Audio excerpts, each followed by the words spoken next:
which is available on your Microsoft Office. So they also offer online classes and physical classes, which I'll share the link in the shared description as well. So today our guest speaker is Victor Momoh, and everybody knows Victor Momoh is really well known, especially the use of Excel. So Victor is a professional, an MVP.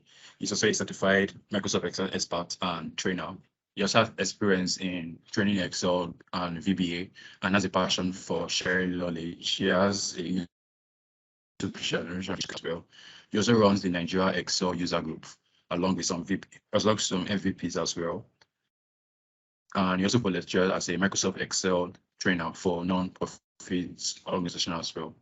And like I mentioned, I'll share his YouTube channel and his LinkedIn channel where you can connect with him and subscribe to his videos as well. Hello, Victor.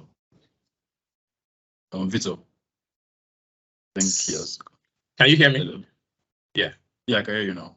Okay, sorry. I muted myself so I don't disrupt the meeting. Okay, so I can go ahead and share my screen, right? Yes, you can go ahead and share your screen. Okay. Just let me know when.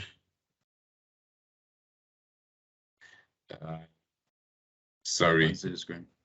Yeah. So again, if there are any questions, you can drop your questions in the chat description, in the chat box. You could raise up your hand and I'll unmute you. Okay, so can you see my screen now? Yes, I can see your screen now. Okay, all right. Okay, good. All right, so good afternoon, everybody, or good morning, depending on your location, or probably good evening too. You know, I'm assuming some people may be dialing in from maybe the Middle East or, you know, Australia.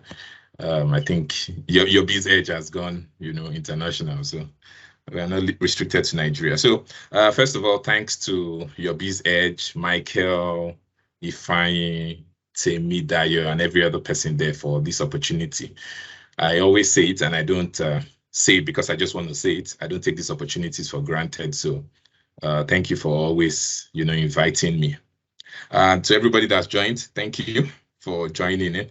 So today we're going to be talking about the filter function, and I say it's a must know. So I'll try and, you know, explain what the filter function is all about, you know, and kind of go from simple to complex. So it may get complex pretty fast, but anyway, you can always ask me questions and, you know, stop me whenever. I'll make sure I stop, you know, at the time I should. I know that I have maybe more materials than I can cover in 1 hour, but that's what it is. And I think Ifeanyi already introduced me, so I won't, you know, go ahead to reintroduce myself in the interest of time. Okay, so just the background on the filter function. Filter function is one of the, I'll say, we call them like the dynamic array functions, you know, that were released way back now. The functions are no more as new as they used to be. You know, we had filter, we had unique, we had sort, we had sort by, we had sequence, and, you know, round array. And they are very important, you know, functions that can give you, you know, dynamic results that can spill. And that's really, really good. And maybe just to lay a proper background for the filter function, most people in Excel know how to use a filter, right? You know, a filter, if you look at the icon for the filter, you know, is very instructive in the sense that it's a funnel, right? So being a funnel, as you can see here, it means that, you know, if something goes in through here, you know, depending on the size, whether the size is, you know, wider than this throat, it may show up or it may not show up at the other side. So most of us are familiar with like filters and sieves when we sieve maybe like food at home and all that. So filter helps you to drill down to specific, you know, records.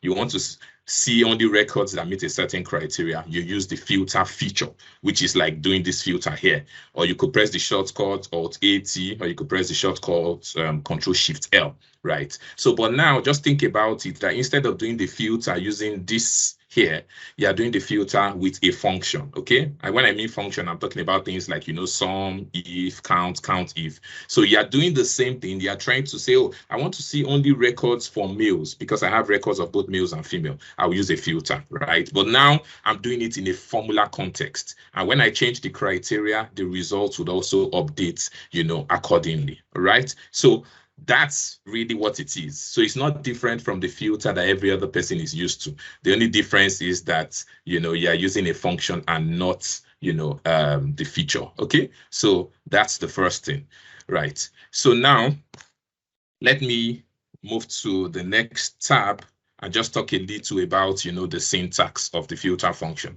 So when I talk about the syntax of the filter function, for you to be able to use it, you must know what it needs in terms of the arguments that it needs. Okay, so this is what the filter function looks like. If you can see this part of my screen, right? And you can see that it has 3 arguments. It has an array. You could think of this as an array or a range. It has include. Include is saying that, which records do you want me to include in this filter?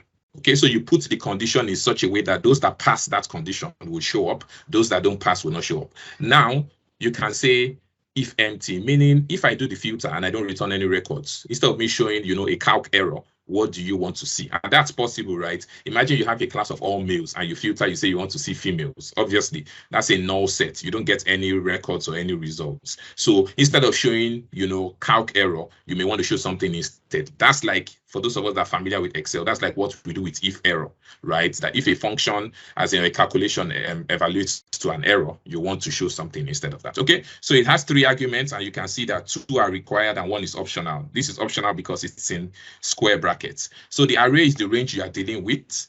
The include is really just a Boolean criteria. When I say Boolean, it's just true or false to determine which one it shows. Okay, and then if empty is just to say that if I don't get any records by my filter, what should I show instead? All right, so that's it. So let's do something simple so that we can start to appreciate, the function. Okay, so now look at this here. This is just fictitious data that has, employee IDs, first name. Okay, I think I changed this. I kind of combined this into, like full names. But I didn't update the header, but that's not a problem, just so that it doesn't confuse anybody. So full names and then the gender, hire date, and location. If I wanted to see people in Lagos alone, let me do it the traditional way we'll do it. If I want to do a filter to see only people in Lagos, I could do Control-Shift-L, right? And if I do Control-Shift-L, I come to location and I'll select just Lagos, right? Okay. And these are, the people who are in Lagos. That's how I would do it using the filter feature. So I'm creating that distinction now between the filter feature and the filter function. Okay, so that's how you do it. Now, what if we wanted to do the same thing using the function? Okay, so this is what it's going to look like. You pull up the filter function. Now, the first thing it's asking you is for the array. So the array is like your range where you have the entire, records. What I'm going to do is I'm going to pull this without, the header row. But I mean, there are interesting ways to add the header row in there. I can show you that. So what I'll do is I'll select everything starting from the first record. So I can do Control-Shift right and Control-Shift down. So that's my array, as you can see there, B4 to G21.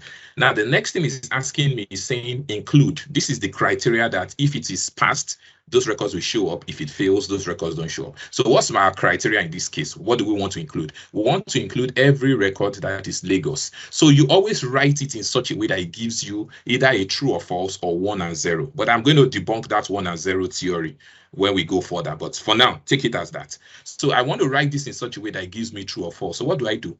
I would compare all of these locations. I select all of them and compare if they are equals to, let me just type it as Lagos this way. Sorry, my keyboard is in, I think, UK or, yeah, sometimes it just refuses to change. Okay, it's all right now. Okay, so this is what I'm doing. I'm comparing everybody here, all these cells. I'm testing if they're equals to Lagos. Let me evaluate this so that people can see what's going on in here. Okay, so here you press F9. So when you press F9, can you see this? You can see true, false, false. So true because this is Lagos, false, false because these are not Lagos.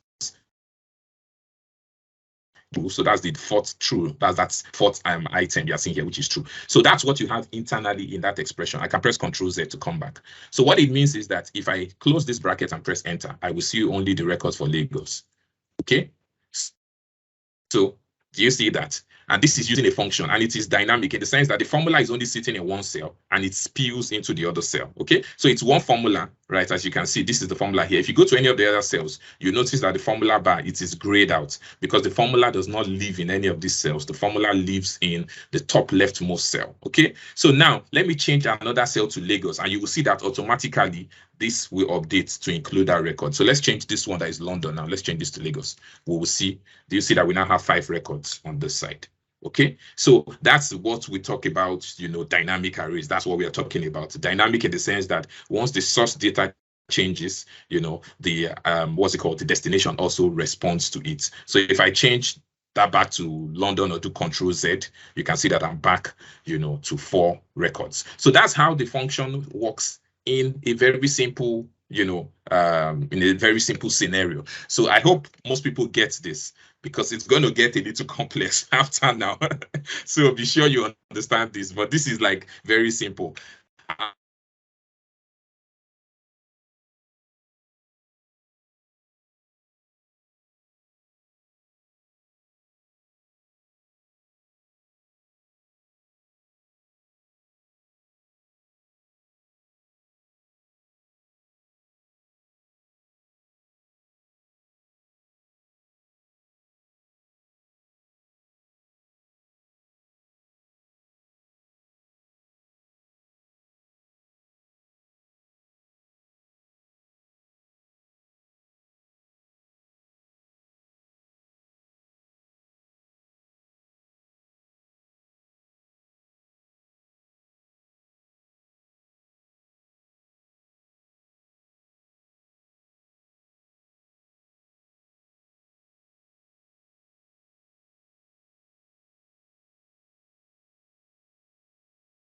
B4 to G21. So that's the reason why it's showing everything. If I wanted to restrict it in a very simple sense, let's say I wanted to just start this record from maybe say column C to column E, I could have done that, right? I could have changed the B4, you know, to C4.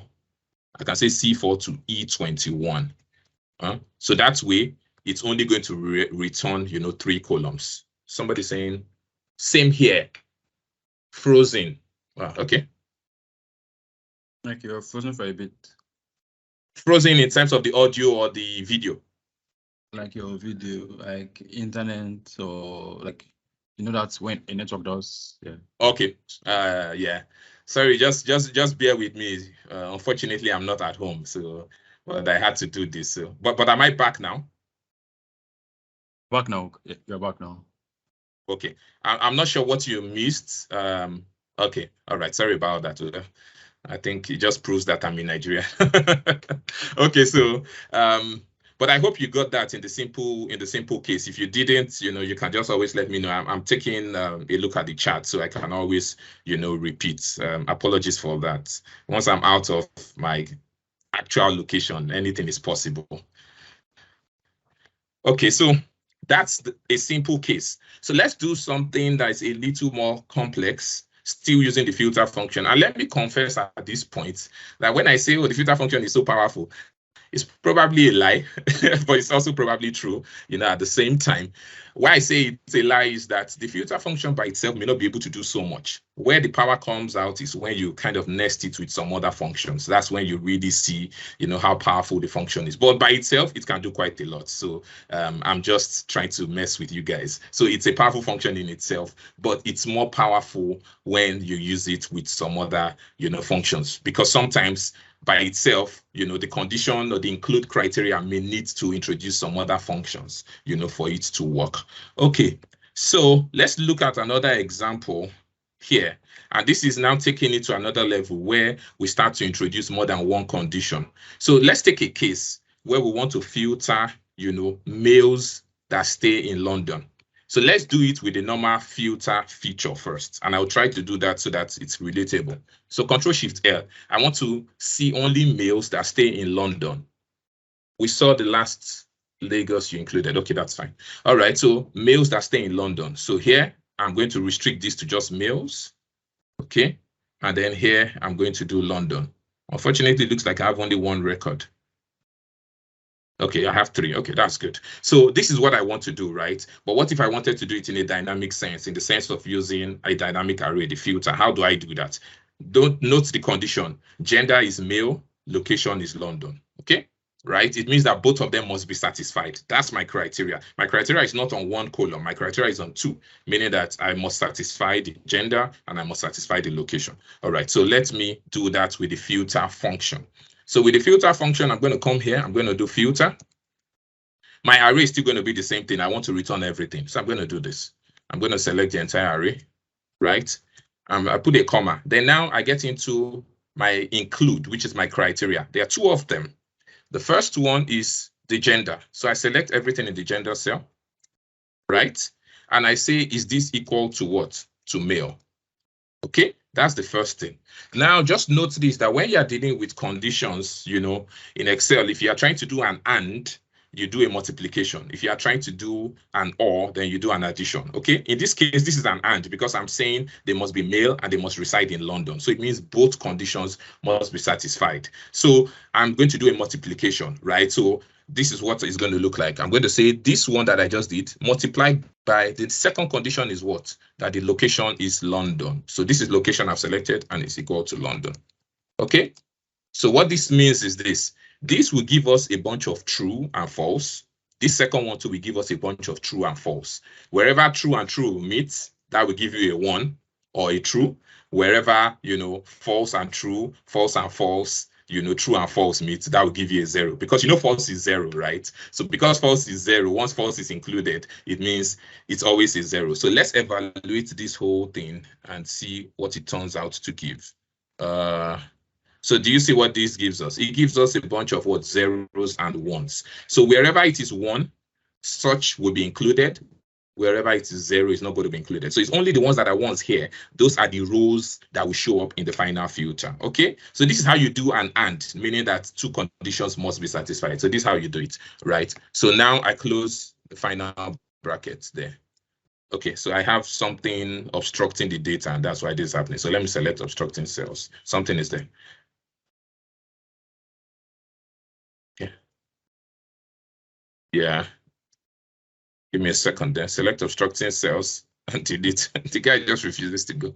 All right, let me move it to another location. I don't think I want to sweat that now.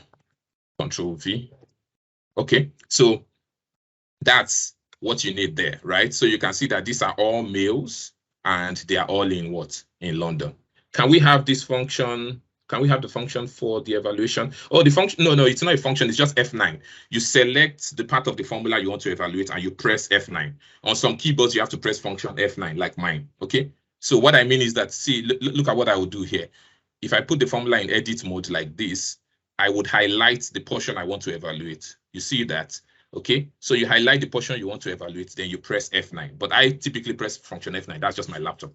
Okay, so it's not, yeah, okay, well, if you called it a function, yeah, but it's one of the function keys, like function F9, okay, or the F9. So that's what you need. Then once you do this, you always need to press Control Z. If you don't press Control Z and you press Enter, you lose whatever formula expression you had in there, okay? So always note that. So you do Control Z and you're back, okay? So I always do that when I build complex formulas because I want to see that each piece is building up, you know, gradually that way. Because you don't want to build the big formula and realize it's not working. So I evaluate portions. When I evaluate the first portion, I nest, I evaluate, nest, I evaluate. So that's how, I mean, I was able to kind of get my head around some of these complex, you know, functions that I like to write, but maybe not so much anymore. Okay, so now this is for the AND. So let's do something with OR. And you must understand the difference. When you say OR, it means that if I say I have two conditions, the first one is male or London. What does that mean? It means that if the person is male, even if he's not residing in London, it is fine. But if I use an AND, just like in English language, it means that both conditions must be satisfied. Do you understand? Okay, so when you say OR, it means that if one condition is satisfied, that's fine. If two conditions are satisfied, that's fine. Okay, but when it comes to AND, if you are testing 10 criteria, the 10 conditions must be satisfied for it to work. So now let's do an OR here. So what I want to do for the OR is I want to do a gender of male, and I want to do age of 50. So what I mean is that I want to see records of people that are male or above 50. So what does this mean? It means that the person could be less than 50. If it's a male, it is fine.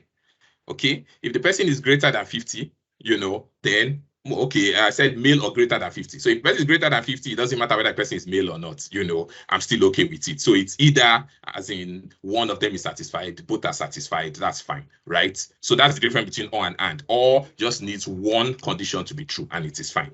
And needs everything to be true. So let's do a condition of male or greater than 50. And I want to show you something here.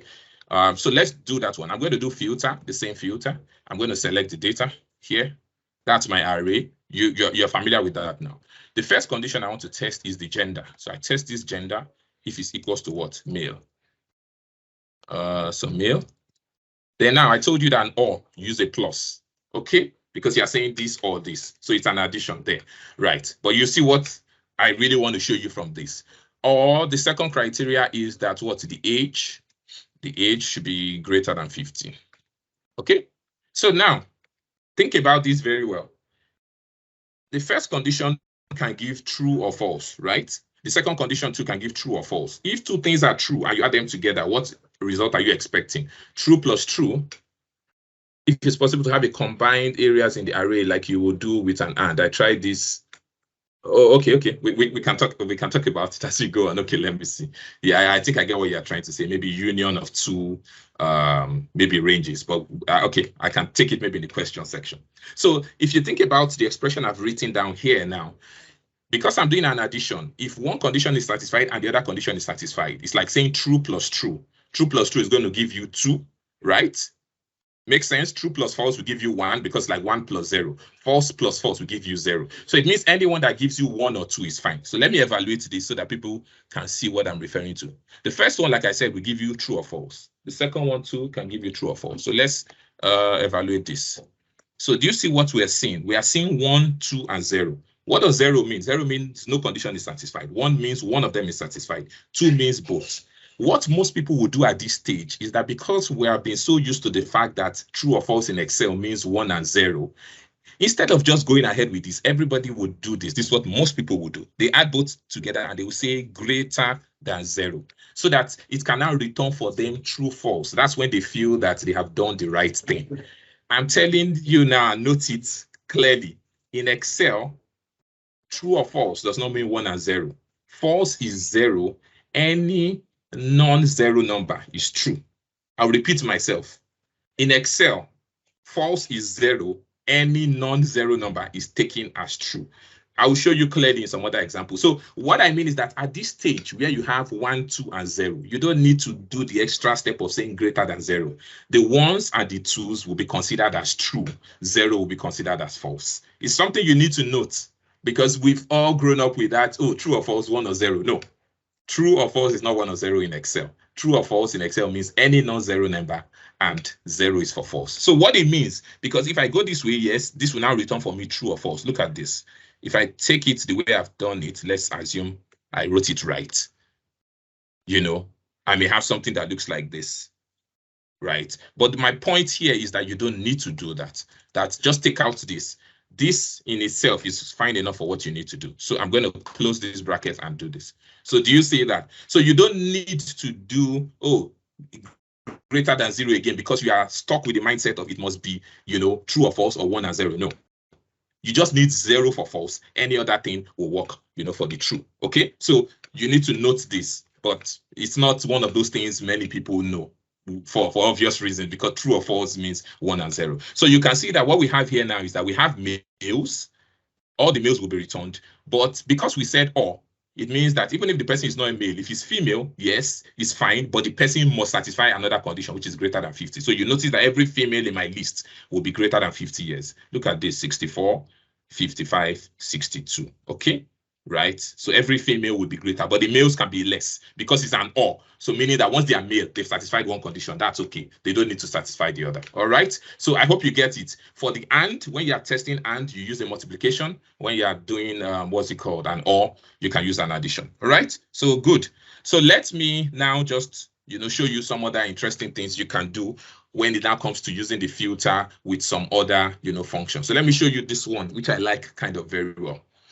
One function that the filter function goes a lot with is the unique function. So you see a lot of most times it always starts with unique, and then, you know, the filter then sits on top of that. So in fact, it feels like a cardinal sin to talk about filter without talking about unique. And unique is one of the functions I like so much, because back in the day, to create a unique list, meaning that if you have a list that has duplicates and you want just the unique ones, it used to be very complex to do it. You use some match frequency function with index, but now you have a simple function, unique, and it just spews for you, you know, a unique list of names. Let me show you an example with that here.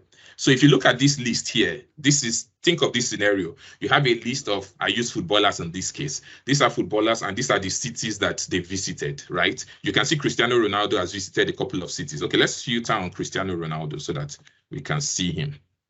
So you can see Cristiano Ronaldo has been to Paris, London, Abuja, and Los Angeles, right? Okay, so he has been to like 4 cities. So it means that Cristiano Ronaldo appears 4 times on this list, but really it is the same person. So if I wanted to get a unique list, of course, here of all the names in there, I can just use the unique function. So I can say unique, you know, and once I feed it with this array, is this a table? Yeah, I think it's a table. If I feed it with this array this way, you can see that it spews for me a list of those names uniquely, just the ones that appear. Every name is appearing just once in here. So this is what I want to do in this case. And I want to show you how to use the filter to do that. You can see that when I filtered to Cristiano Ronaldo, there were 4 cities that he had visited. But I want to see the 4 cities, you know, together, maybe separated with a comma. Okay, so think about that. How will you do it? Let's think about it the way we would have approached it without knowing a formula. We will come here. We would do a filter, right? We'll do a filter and put Cristiano Ronaldo. And when we put Cristiano Ronaldo, these are the 4 cities, and we take these 4 cities and maybe do a concat or do a text join. That's what we'll do. So that's the same idea we will use in setting up a function to do it. So what am I going to do? I'm going to start off with the internal part. The internal part is doing a filter.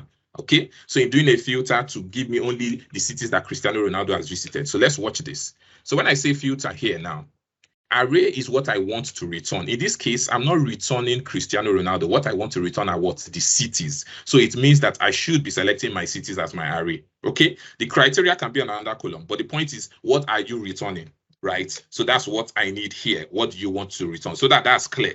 Okay, what you want to return may also encompass your criteria. That's possible, but they could also be distinct. Like in this case, what you want to return are the cities. If you select your names as your array, rather, it will return Cristiano Ronaldo 4 times. That's not what you want. You want the cities. So I'll select the cities. So I'm selecting the cities, and I'm saying, which ones do I want to see? I only want to see the cities where, you know, the name is Cristiano Ronaldo. So think about it. I want to see the cities, but the name must be Cristiano Ronaldo. So it means for my include, what will be my include? My include is that this column must be equal to what? Cristiano Ronaldo. Everybody can see that, right? So I'm returning the cities, but the condition is that equals to Cristiano Ronaldo.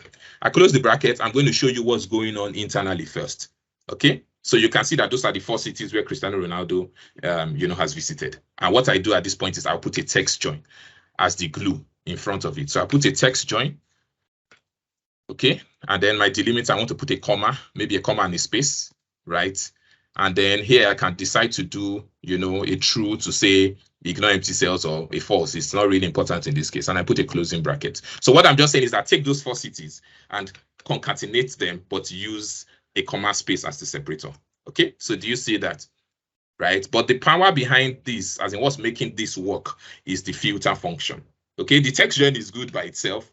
I can do it without the filter function, agreed, but the filter function is really what's making this work. So the filter gives you the data you need. The text join is the glue, that puts it together. And this way, you kind of have, what it is that you want. So like I said, the filter function by itself is cool, but when you nest it with some other functions, that's when it gets really powerful. Right, so I hope most of us got that one. Is the filter in a simple sense. The only thing I did was put a text join around it so that now for everybody, I can see the city that they visited. If Zlatan, for example, if I change this, let's change this to Zlatan. Okay, and you say Rome, you can see now that Zlatan now has in his own, he has Paris and Rome. Now, why is this guy having a calc error? Because, here, there isn't any record here. So what are you filtering on? That's what the calc error is for. Don't forget what I said. I may just introduce it at this point. The calc error appears when the filter returns an empty or a null set. So what you can do is, this is where you use the last argument of the of the filter. So let me come into the filter and then put a comma. You can see that the last argument of the filter is if empty, meaning that if it's empty, meaning that if it doesn't return anything, should you show me a calc error or do you want to see something else? I can just put here no records, just maybe so that it will be clear to everybody. So you can see that wherever there isn't a name returned or a city returned, it's just going to show no records. You can decide to show blank if you want to double quote. That's really up to you. All right, so let's move to the next one. So this is also an interesting one where, you know, I'm doing something a little, you know, a little more than the filter, but the filter is still the final glue that brings it together. It says without the hash sign, how this can spill the range. I didn't spill that range. I did it, you know, in single cells. Okay, so that's not, my result was not a dynamic array in this case, right? If I wanted it to spill, then what I would have done was, instead of pointing it to E4, I would have done E4 and the hash, right? That's what I would have done if I wanted to do that. So because you notice I just pointed to E4, just to Cristiano Ronaldo. If I wanted to do it, then I put the pound sign. So the pound sign then takes everybody in that unique array, right? And I can do this. But you will see, you know, a lot of interesting things happening where maybe you now start to have, you know, an array of errors, which I don't want to talk about. Again, maybe you should also give me some credit to know that I know where problems will arise and I avoid them.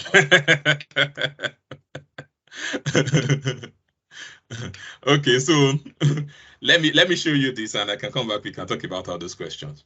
All right, so now this is another interesting one where you have a list of cities, you know, and you want to see everybody in this array that maybe as in belongs to one of these cities, right? So what I mean is that this can be an interesting one.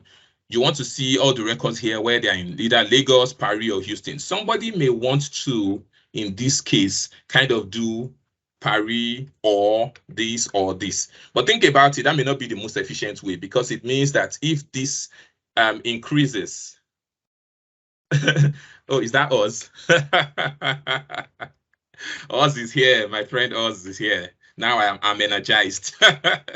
So now, if you think about this, if you wanted to check just for records that are in these three cities, what you can do is that you can start testing this plus this plus this, right? That's like an OR condition. It's either in this, because you know nobody can be in two cities at the same time, right? So you know this is not an AND, because if you do an AND, you're going to have a null set, because you cannot be in Lagos and at the same time in Port Harcourt and in Paris at the same time. So you want to test and show records of people who are in, you know, any of these three cities. The way some other people approach it, like I said, is do an OR, but I want to show you a different way, right? Which I feel is more efficient, because if these records increase, you don't want to start having like 7 ORs added together. You want to have a formula that is, you know, I would say more easily scalable in my own mind. Okay, so let me show you how I'm going to do that.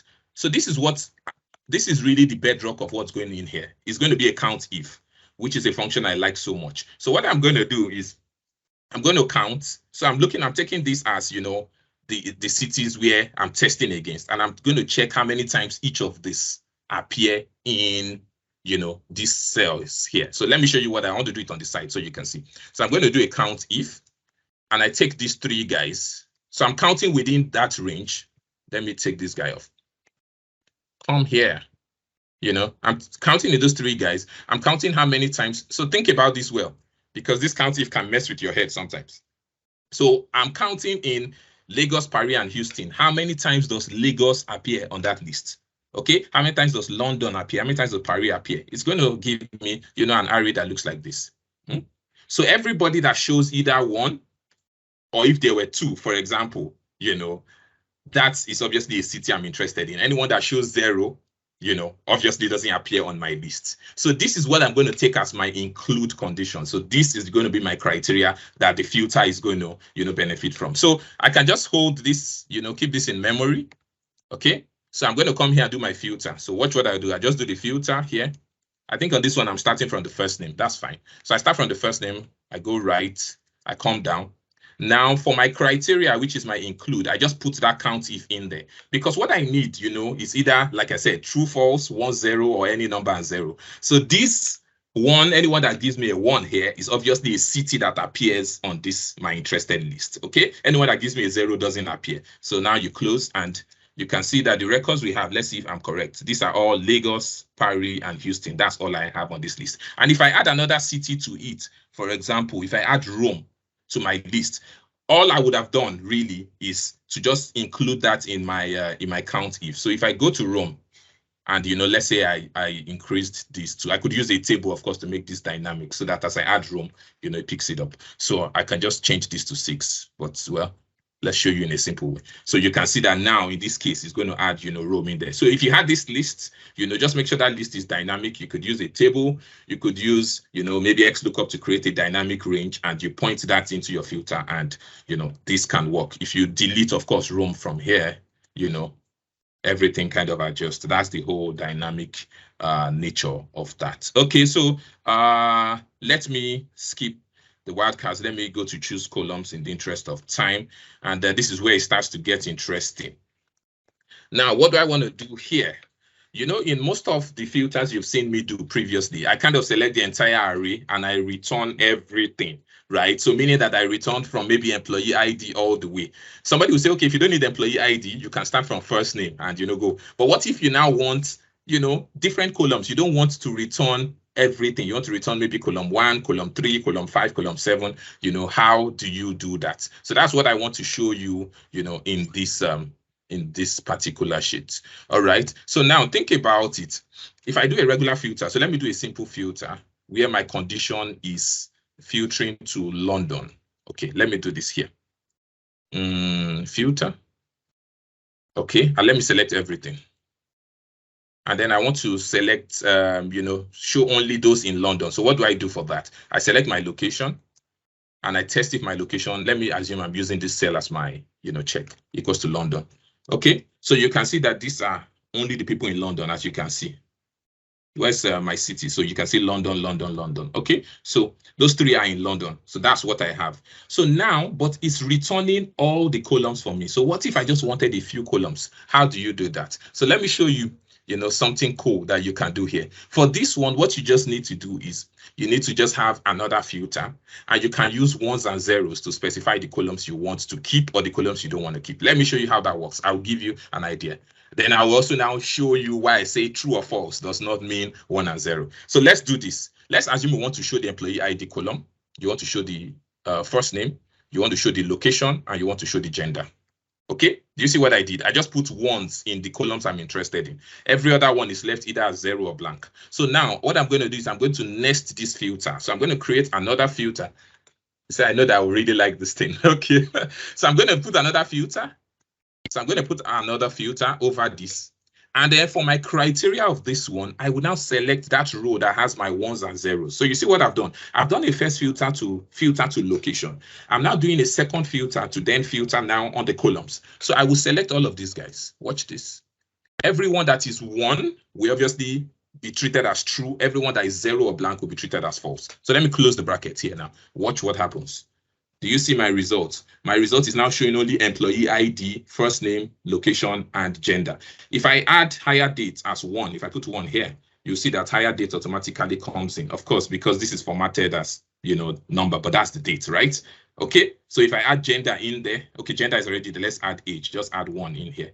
So you can see that age is now added into the array. So with this, you can specify, which columns you want returned. Now, people think it is 1 and 0. So let me show you that it's not 1 and 0. Okay, so let's put this first name, put it as minus 234.23. Okay, so if it is 1 and 0, it means that by putting this here, it shouldn't show up. But you see that our first name is still there. That's it. This is Clint. Put this higher. Okay, let me make it very clear. Put department as minus this. Just put any number. I don't need. You see that department shows up. Okay, so the point is, don't forget what I said at the beginning. When you are dealing with true or false in Excel, it does not mean 1 and 0. 0 is always false. Any non-zero number is true. So once it sees anything that is not 0, it considers it as true. So you must know that, So it means you don't have to do, 1, 0, 1, 0. Just make sure that there are numbers in there that are non-zero, and that way you can choose the columns that you want to filter on. Okay, does that make sense to everybody? Right, so you could put 0. 0 is the same thing as blank. 1 is the same thing as that. Okay, so now maybe I do something at this point just to show you, because now I'm spilling the results, but I don't have a header, you know, so it feels like, oh, okay, what's this guy doing? Like, you know, you would love to see a header, right? So what I would do in this case is that I can create the header by itself, you know. So the header is just really, look at the header. Let me show you what the header would look like. This is what the header would look like. The header is just saying filter the header column, this header column, and these are the conditions you are filtering by. That's what it means. So what does this mean? It means that any header that is 1 will show up, like in my case, any header that is 0 will not show up. Okay, now this is just the headers. But if you want to do it in one formula together, you say, can the numbers be placed in the filter directly? Yeah, you can place it in the filter directly. Yes. You know, it's really an array, right? Because if you look at my formula, right, you know, so instead of doing B2 to this, if you evaluate this, that's what you have, right? So you could decide to feed the array in this way, but it kind of feels to me like you have more control filling it on the cells, you know, rather than coming into the array and trying to figure out if this 0 belongs to department or this 0 belongs to location. Just in my own mind, it's easier to kind of see it this way, okay? But you can do that. So now let me show you. So what I'll try to do is, now I have 2 different arrays, right? There's an array for the headers and there's an array for the results, but you can use a VStack, right? Most of us may have heard of VStack. VStack can help you to stack both of them together. So what I would just do is that instead of, you know, having 2 different arrays, I can take this array, this one here, you know, I will put a VStack, meaning I'm kind of trying to add the header to the results. That's what I'm trying to do. So VStack is like a vertical stack, join 2 things together vertically. So I can say VStack. VStack would take the header. This first one is the header.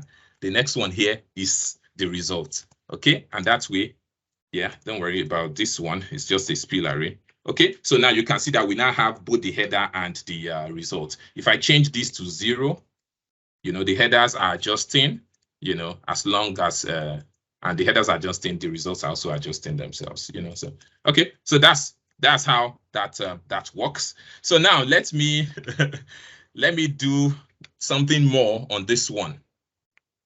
And Oz will like this one. But Oz, pray that I'm able to get it done, you know. I struggle with this one even in practice, so let me see if I can get it done. What I want to do in this case is very simple. You notice that in the one I did just now, I specified, of course, the numbers, you know, 0, 1, and all of that. So this is what I want to do in this case. See how this would work. So, and this is kind of, yes, I'm going to blend 2 things together. There's the part of selecting the columns you want, but I'm trying to, as in, make this dynamic. So see what I've done here. I've put in this criteria column. I just used, you know, unique function to get a unique list of this. Okay, this is at the headers now. So the headers are just what you have in this drop down. Look at this. These are the headers. So you can see all the headers, right? I just did the simple data validation. I picked all these headers. Now, what I have done here is just that whenever I select maybe the header, if I select location, you can see these are all the unique locations, right? Okay. When I select maybe first name, you can see that these are all the first names. Okay, right? Okay. So now what I want to do is I want to do something in such a way that I give the user some flexibility. Flexibility in the sense that I don't know which column the person may want to do the criteria on. You know, every time I've been working from the beginning of this session to the end, I know the column I'm dealing with. Because I'm dealing with location, I will select location with my hand. I will select it and say this equals to this criteria, you know. But now I'm assuming a scenario where I don't know what the user is going to select. The user has the liberty to choose, you know, the criteria they want and the criteria column and the criteria. How do I take advantage of this to make it dynamic in such a way that irrespective of the column they choose, you know, I can still return the result. So let me show you how I will do that. And on this one, I'm going to use XLOOKUP for this. I have recorded this video on my YouTube channel. And I said there that the first time I saw the problem, I saw it with Gaspar. I am not able to pronounce his surname. He's an MVP from Slovenia. He runs Excel Olympics. Very, very smart guy, you know. So he used the offset function. Yeah. So, but I'm doing it differently. I'm doing XLOOKUP. So what I want to do is I want to make it dynamic in such a way that they can select any of these columns and they select the criteria and the result is returned. So now the first thing is this. I put a filter here. Okay, so I put a filter and I select, let's say this is the array, right? Now, for the include criteria, I don't know what column the person is going to select. So what I'm going to do is I'm going to do an XLOOKUP. Watch this carefully. XLOOKUP, and I pick this. You know, this cell here has the column name. Okay, I pick the column name and I say look for it here. Look for it here. Huh? So if it looks for XLOOKUP and the location, it will find it in this column G. So when you find it in column G, what do you return? I don't want to go back and emphasize the fact that XLOOKUP returns a range, that XLOOKUP does not return a value. So what I now do is that as I've chosen this and says, okay, look for location, then I feed the entire array as my return result. So what this means, okay, so what this means, I'll come back to that. So what this means for me, I think it didn't do the first thing I did, sorry. First of all, look for it in here, look for it in the header row. Okay, I think I didn't put the comma, and then return the results. So what is this going to do? What this is going to do is that if it is location that the person selected here, this XLOOKUP is going to return every location in there. If the person selects department, it's going to return every department. It can figure out which column the person has chosen and the data that he needs to return. So now, by selecting this whole thing, as I've done this way, it's going to give me a spiel. Let me show you what this XLOOKUP returns. Watch what it returns. Hold on. So let's do F9 here. Do you see that these are all the locations there? Because location is what is selected here. You know, so because location is what is selected here, you can see that it has spewed all the locations for me. So that's what it's inside there. So what I will now do is I would test, you know, if this location, what he has chosen now is equals to the criteria he has chosen here. So this will now give me a true and false. So if the person chooses location and London, everywhere where it is London, this would be selected and then the array is going to spew. If not, it's not going to spew. So let me close the bracket first and let me show you this. Of course, it's going to give me a calc error. Everybody knows why, right? Because I've not chosen the location. So now look at this. I've chosen London. Now this is, sorry, let me minimize this a little just so that we can see it. So you can see now that what it has spewed for me is everybody in London. But now it's dynamic in the sense that if the person comes here and decides to choose, you know, gender, you know, if he chooses gender and chooses male, you know, all the males are now returned, right? So this is really, really dynamic in the sense that I'm not restricting it and writing a formula that, oh, he must choose this gender column and I specify the gender column. No, I'm saying Excel, figure for me. When the person chooses this, try and figure which, you know, column the person is interested in. If he chooses first name, you know it is first name. You know, once he chooses the criteria, you know, return that record. You can, of course, on top of this, overlay the choosing of the columns so that you can now choose column 1, column 2, column 3, and, you know, column 4 or whatever you want to do. So XLOOKUP in this case helps you to really create that dynamic because so that you probably understand fully why I'm doing this. You notice that every time I did, look at this, let me go back to a simple one. Let's say here, where I did gender equals to male. You can see that I specified the gender column. I specified it specific like this, E4 to E21. If I want to do another criteria, you know, I will have to know the column and then select it and then, you know, so, but now I'm just giving the user more power. That's what I'm doing here. So by giving this way, the user can choose whatever criteria column they want and the criteria, and that works. Okay, so okay, this was the time, 16:50. I'm going to do 2 more things, and I think I can drop it at that. So I'm just going to do this one here. This is just a cool one. I think I already put the results here. So let me just take that out. So this one is when you want to return, you know, the 4th instance or the 3rd instance of, you know, a particular item you're looking up. You know that the lookup functions, XLOOKUP inclusive, it returns the first, right? It can return the first from the front or the first from the back, meaning starting from top to bottom or bottom to top, okay? But now what if I want to return the 4th instance of something? I probably can't use XLOOKUP for that in that sense. So think about this. I've taken some tests a couple of times, right? See, so Victor appears maybe multiple times here. Victor, okay? So you can see Victor appears 3 times. Okay, so what if I want to return, you know, the 3rd score? I'm not interested in the 1st or the 2nd or the 3rd. I just want to return the 3rd. Or let me even use, is there a name that appears more than 3 times? Let me just add Victor again, just so that.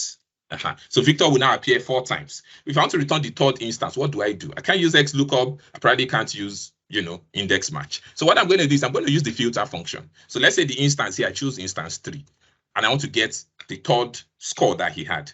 You know, so what I'm going to do is I'm going to use the filter. Think about this well. I will filter the scores. The score is what I want to return. And my criteria is where the name is equal to Victor. Okay, so now you can see these are all my scores: 95, 67, 75, 96. How do I get, you know, the third one from it? You can use index in this case, or you can also use one of the new functions which you call choose rows. So that's why I said index / choose rows. So I can just choose out of this and say, you know, just choose for me. There's my choose rows here. So choose rows, and I'll say I want to choose whatever instance the person chooses here. If the person chooses instance 2, return the second one. So look at this now.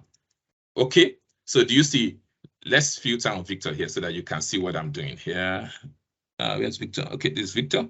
So you can see that third instance is 75. If I change this to 2, you can see it returns 67. If I change this to 1, it returns 95. If I change this to 4, it returns 96. If I change it to 5, who knows what it's going to return if I change it to 5?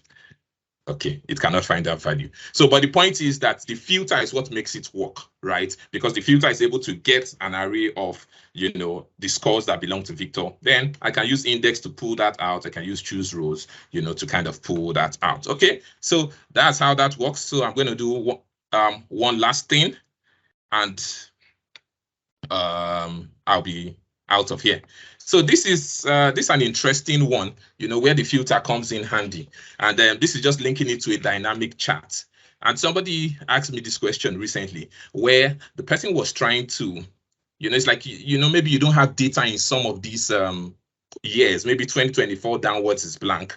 You want to create, you know, the data with everything. And when data comes into those 2024 and all of that, you know, you want to start you know, seeing the results. So what I've tried to do here is I want to do it in such a way that I'm able to specify, you know, which rows I want it to keep, you know, using a filter, and which columns I want it to keep using a filter. So think about this very well. As in, if the person puts here 1, 1 or 0 or 1, if he puts 1, I want to see those regions. If he puts maybe a number on this side too, I want to see those years. If he doesn't put anything, then I don't want to see them. So here, let me show you what this will look like. So if I do filter now, I can specify everything here. Watch this first of all. If I specify this as my include criteria, I want to specify this as my include criteria. You will notice what will happen. What did I do wrong? Oh, I did J2, sorry. This is J1. Okay, so you can see that everywhere where there's a number, you know, it spills that all the way that way, right? I use the sequence function here, but I don't need to do that. Let me say if I increase this to sequence 6 or something, you can see that it adds more. You can use a spin button or any control for this so that as you're increasing that control, this sequence value is increasing and it's becoming dynamic. I'm not teaching dynamic charts, but now this is the first part. So you can see that this is dynamic and this is responding to the criteria you put here. So anywhere there's a number, you know, it shows that. Now I want to also restrict it in terms of the rows to also say anywhere the person puts 1 or 0 here, you know, those are the ones I want to see. So now I will add another filter, which is like a nested filter. So I'm going to nest a filter, and my criteria is simply going to be these columns here. So this is what I'm going to select. Okay. So notice that the 0 that is south here doesn't show up. If I change this not to 0, you know, not doesn't show up too. So now I'm able to create a dynamic range in 2 directions, both on the row and the column. Okay, so I could decide, for example, put one here, you know, and then I kind of create a chart of this. So let's maybe go to insert. Let me see, what do I use? I could use this. Okay. Do I want to use that, or maybe I want to have the years as the legend? Okay, maybe I do this instead. All right. So I want a situation where the legends are the years. So let's put this on the right. Show me. Okay, right, good. All right. So now you can see that I have a legend here. Could bump this up a little. Okay, so now, so see what happens. The moment you change this, for example, you know, to like say 4. Oh, sorry. I'm not sure I did that. So you can see that once you change it to, hold on. Did I get my chart right? No, this is not the one I want. So let me go back. Sorry, something is going on there. I want this one.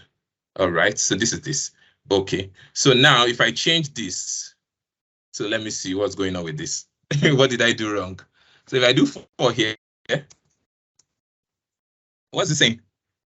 The reference is not valid. References for titles must be in a single cell, row, or column. Okay, something is really going on funky there. Okay, let me try this. Let me change this to 0.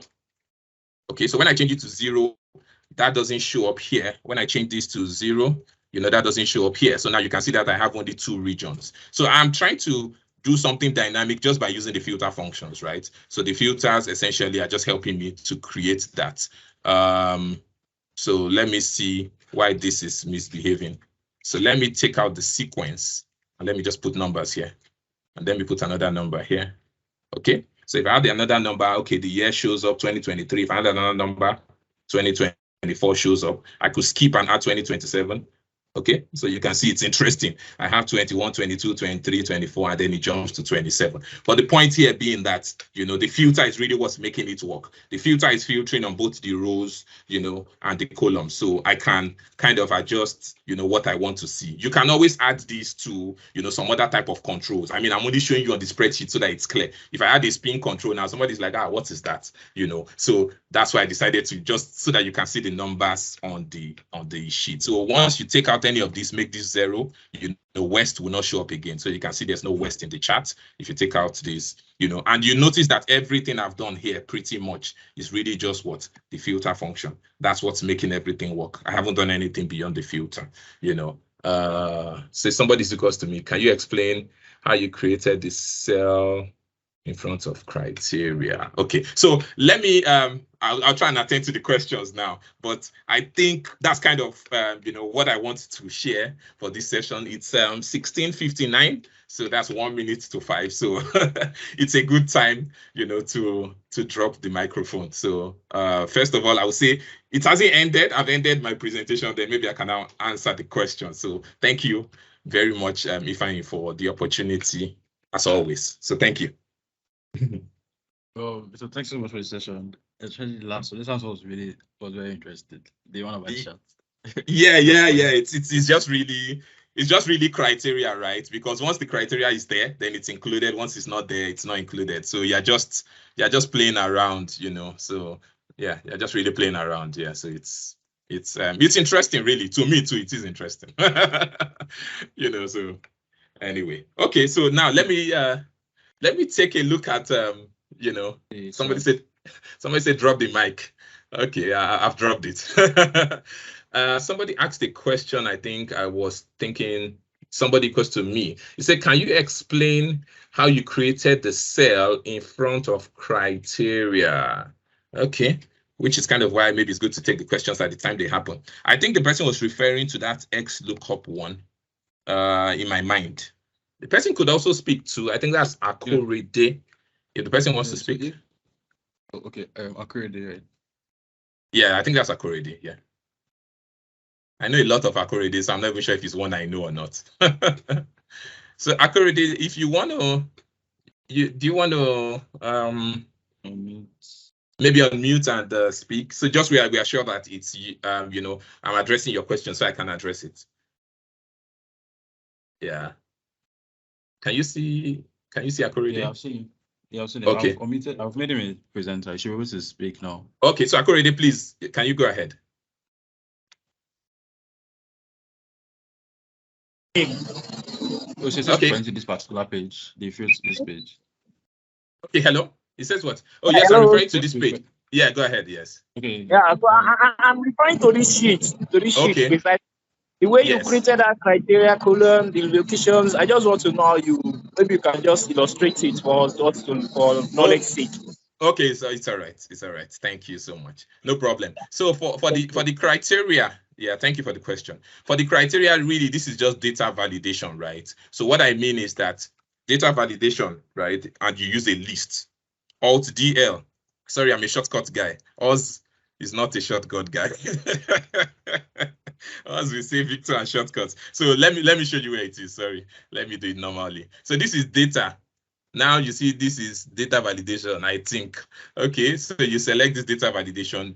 the criteria, normally every cell has a data validation by default, which is any value, you know, but you want to select a list, okay? So you select a list, and then you now select the source. So where am I feeding, you know, this from? So from the source, I can select, you know, the columns I'm interested in, the cells I'm interested in. Look at this, I select the cells. Those are the cells I'm interested in, and I do okay.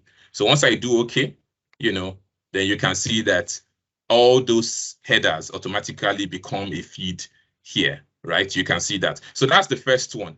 Now, the next one is, you know, how to get it to now. Let me see where I put that.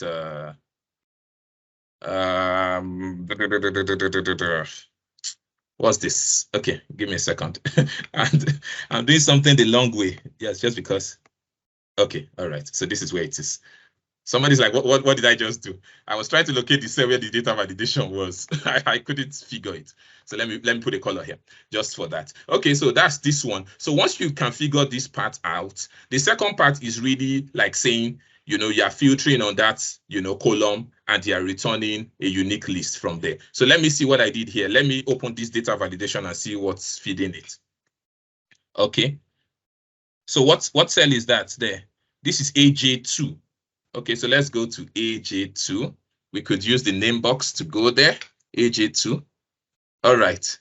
Okay, so that's the secret to what you're asking for. So you can see that I'm using an XLOOKUP. So I'm using an XLOOKUP function to return all the values in whatever column that person has selected, but I now put a unique in front. So the unique is so that if in case I pick London, London, London, London, the unique will just restrict it to one London. So the XLOOKUP I'm using here is like the same XLOOKUP I was using over there. Somebody's like, okay, do you want to show us how to use the XLOOKUP? Okay, let me come back here. Sorry if I just maybe do this for people to kind of see. There's no problem. You know, okay. It's like it's all right. So this is location now. So let me do XLOOKUP. So I'll do XLOOKUP. I will say, look for this location, that cell, that value. Look for it here in this range. I think I started from employee ID, if I was correct, maybe something like that. Let me check if I'm right. So it will look for location, it will check where it finds it. Then what should it return? I want it to return everything here. So what it's going to do is, once it figures out where location can be found, it will return everything underneath it. So look at this now. So you see that it returns every location because I chose location here. If I don't choose location here and I choose gender, you can see it's returning that gender column. It can figure it out with the XLOOKUP. If I do higher date, it's figuring it out. These are the higher dates. But for you to feed it into a drop down, you need the unique list. You don't want somebody to look at the list and is seeing London appearing twice, right? You don't want to say London, London, London. So for that reason, So for that reason, what you now do is that you put a unique around it. Okay, so you put a unique function. So the unique now helps to strip it down. Okay, so if you now select location now, look at this. Instead of having many locations, all of them are now stripped to give you the unique list. So this is really what's driving, you know, this cell. This cell is a simple data validation, just picking these headers. Is the second one that is complex. The second one uses an XLOOKUP to figure out the column, and then it brings all the data underneath it. Then we use the unique function around it, and then it gives you a unique list. So that's how that data validation works. Yeah, you know. Okay, it's a cool idea. I'm eager to figure out how to capture the output of a. Okay, yeah, Philip. Yes, I agree with you. That's really the holy grail. Yeah. Okay, so this reminds me that it seems impossible to use the unique function into the data validation. Yes, using it inside the data validation. So what you do is just use it out, and then, you know, you kind of just pick that dynamic range using the hash, like we said earlier. Okay, so if any other person has a question, maybe person can raise their hands. I can take the questions, or I can just, or if you scan through the chat and you pick a question for me, and just pick a simple one anyway. Don't give me the hard ones. So, and I can take that. Let's see. Okay, I have my question there. What's your question? Is it the unique? Oh, okay. Yes. So, so that's, Yeah, again, it's always important to understand the limitations of Excel. There are sometimes you have some ideas in terms of, I like to do this. It's one thing to like to do something. It's another thing if Excel allows you do it, and you always have to try to restrict yourself to, there are some fantastic ideas I have in my head. They work in my head, they don't work in Excel, so you must also know that. Hey, Momo, okay, I wonder if it's possible to have a combined, in the, okay. So give me a scenario here. Do you want to, are you okay to unmute? Ifeanyi, can you still hear me?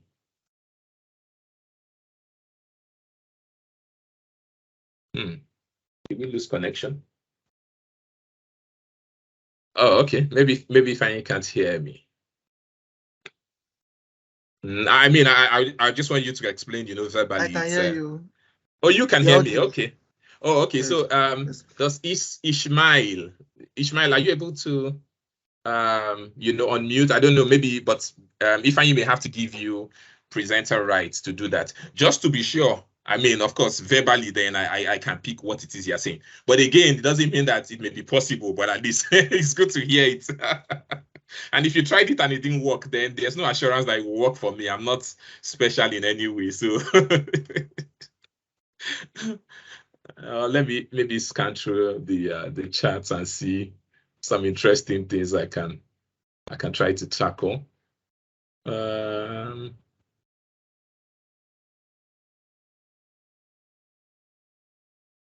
Ishmael, I've given you the mic. You can track your question. Oh, okay. All right. Toby, how you doing? Yeah, thank you, Momo, and thanks all. So the question was, yes. In the filter function, you have the array. Yes, for correct. The order, yeah. So in the array, you just select, like let's say from A1 to C5, something like that. Is it possible to combine that area with another area in the array, like this from C4 to E8 and G4 to I don't know. Let's say H. Let's just say something yes, like exact, this, right? exact. Yes. Is this possible in there? So the question I'll ask you is maybe, why do you want to do this?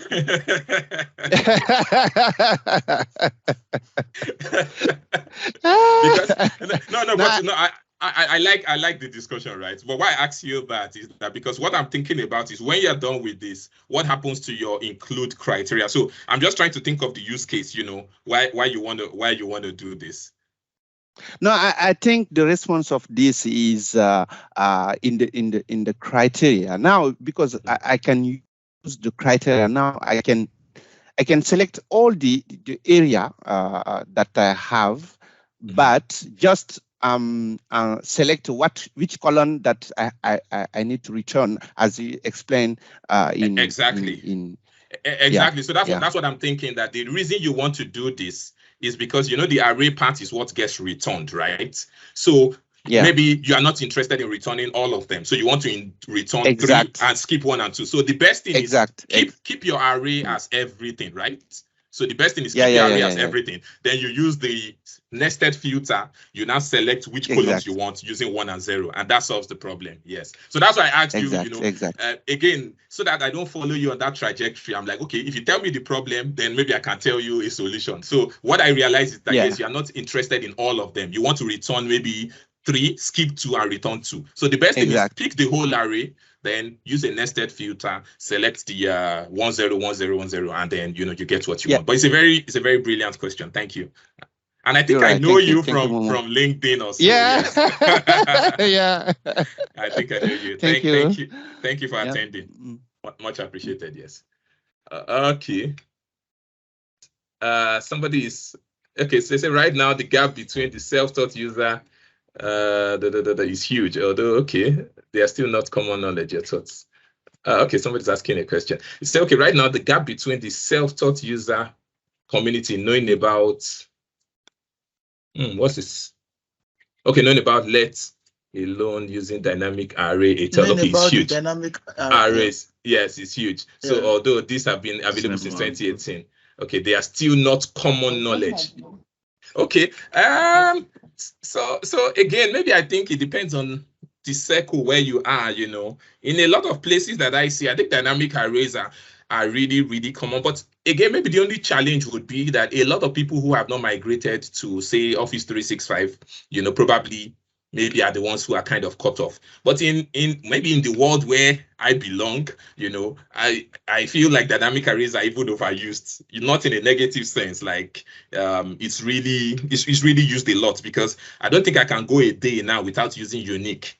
It's almost like, you know, standard. Like if I do any simple thing, instead of doing a pivot table, for example, I probably will use a unique function, you know, because a pivot is pretty much doing that same thing, in the sense that a pivot will remove duplicates, right? You could use remove duplicates, but it's not dynamic. So I use a unique function. You know, once I use a unique function, typically a filter function is always coming to then work on those unique items, you know, to return something. So I think it depends on, maybe, again, I'm not the regular user. When I say I'm not the regular user, not in terms of knowledge, basically, but in terms of what I need to do. Because, I mean, if I have to share with communities and all that, you know, I need to be up to date. So maybe I don't have a choice. I have to, you know, flow along with things, even when I may not even exactly know them as well. So I think we can do a lot, you know, to help. Because in fact, your impression of it is totally different from mine. When I was coming here and was coming to do the filter function, I'm like, why should I even do the filter function? It's like 4 years late, you know, like I'm really late in the day. But at the end of the day, you're right. You do some things that maybe people haven't still seen. But I think it may not be that they are not too familiar with dynamic arrays. It could also be that I'm doing some things that are a little different from how they are used to, you know, seeing it or doing it, you know, so. Which I guess is the idea of the session, show a few new things and, you know, a few old things. I mean, I've answered the question perfectly, but, you know, those are my thoughts anyway. Yeah. So I may leave it at that. Okay. All right. Okay. So that's probably most of it. I think you probably have my LinkedIn. I don't know, Ben, were you able to get Twitter in there? Maybe. Yeah, so I posted your Twitter, your LinkedIn, and YouTube. Okay, good. Yeah, so I'm just trying to say, I mean, I'm not marketing myself. I'm only saying that you can always come. Yeah, they can always reach out to me. Just check it out. Yeah, reach out to me on any of those platforms. Okay. Yeah, I can answer Victor's questions on Twitter as well. Yeah, if you want to. Okay. All right. All right. So if I over to you, however you want to run this, I'm. So again, thank you, Victor, for this session. Thank you very much for this session. Like we learned a lot, especially everybody learns a lot. Thank you. For the recording will be made available on YouTube, and I'm posting the link for the file. I'll ask Victor if he could share it, but I'll put it, if he could share it, I'll put it on the description of the YouTube video as well. But you can download it, watch the video, and also use it as a form of YouTube practice as well. So again, thank you so much for this session. There'll be no Power BI session today. Oh, okay. Power BI session. Yeah. So that's a first. Yeah. No wonder you're giving me so much time. Yeah. Yeah, there was sort of a few this thing. I understand. Like I'll also look there and there was someone to post it. All right. Because we'll have another session next week again, but next week's session is about PowerQuery editor. So it's going to give us about PowerQuery editors and what you can do with it. So you can RSVP for the session using this link. That's for next week. So again, I'll see you next. So again, I'll see you next week, same time again by 4 o'clock, and the same link as well. And again, thanks so much, Victor, again for this session. Always a pleasure. Always a pleasure. Thank you. Yeah. Thank you.